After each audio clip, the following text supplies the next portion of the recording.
ሌላ ቀን ነው። ነገን ሰርቶ ይለወጣል። ነገ የተሻለ ቀን ነው። ያላገባም ያገባል።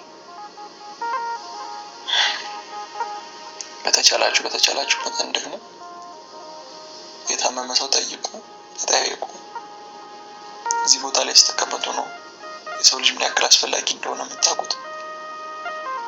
የቱነ ነው አለሁ የጠፋህ እንዴት ነው ብሎ የሚጠይቅ ሰው ያስፈልጋል።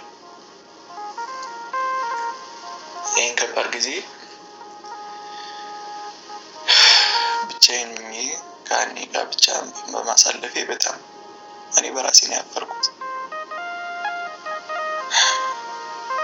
በራሴ ነው ያዘንኩት። ማንንም አልወቅስም። ይዞ መምጣትም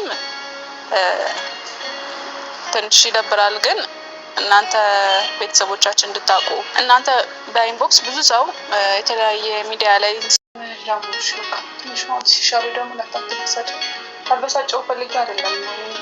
ድጋሚ ለመረበሽ ለማበጥረት አይደለም አሁን ገባኝ። እንኳን አንቺ ስላጨናነቁሽ አንቺ እሱ ነገር መሰለኝ ቻላ ልገኝ ብለን እናስባለን እና የሆነ ቀን ስንገኝ ያቡዬን በዚህ ሁኔታ ላይ አየዋለሁ ብዬ አልጠበቅኩም ነበር ቤተሰቦቼ። አሁን እንደ ድንገት ዩቲዩብ ላይ ስገባ ነው ይሄንን ቪዲዮ ያየሁት ማለት ነው። የእውነት በጣም ነው ያዘንኩት። ለምንድን ነው ያብ እንደዚህ የሆነው? ለምንድን ነው የጠፋው ብዬ በጣም እየተጨናነኩ ነበረ። ምንድን ነው የተፈጠረው? በጭራሽ ሌላ ነገር ምንም በሄሉ ብቻም አይመስለኝም ነበር እና ምክንያቱም ሄሉም እየሰራች ነው፣ እሱም ደግሞ የራሱን ህይወት ይቀጥላል፣ በአንድ ቦታ አይጠብቅም። እና ግን ደግሞ ለምን ይሄ ነገር እንደተፈጠረ ግራ ገብቶኛል። በእርግጥ ለምን ታመመ ማለት አይቻልም፣ ግን የሆነ በቃ ያለበት ሁኔታ በጣም ተስፋ ቆርጧል። በቃ ህይወት ሁላ እንዳስጠላችሁ ነው የሚያስታውቀው ማለት ነው። እና ያቡዬ እንደዚህ መሆን የለብህም። ሁሉም ነገር አላፊ ነው።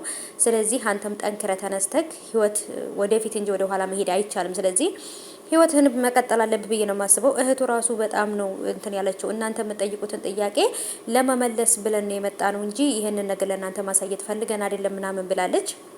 እና ቃልን ምን እንደሆነ ግን አለ አይደለ ትንሽ መቼም የሰው ልጅ እንትን ሲል ያሳዝናል ታውቃላችሁ። እና እንደዚህ ጥቁርቁር ክስት ብሎ ያ ግርማ ሞገስ ያለው ልጅ ምናምን በቃ ያ የምናውቀው ያባ አይመስልም ማለት ነው። የሆነት በጣም ነው የሚያሳዝነው።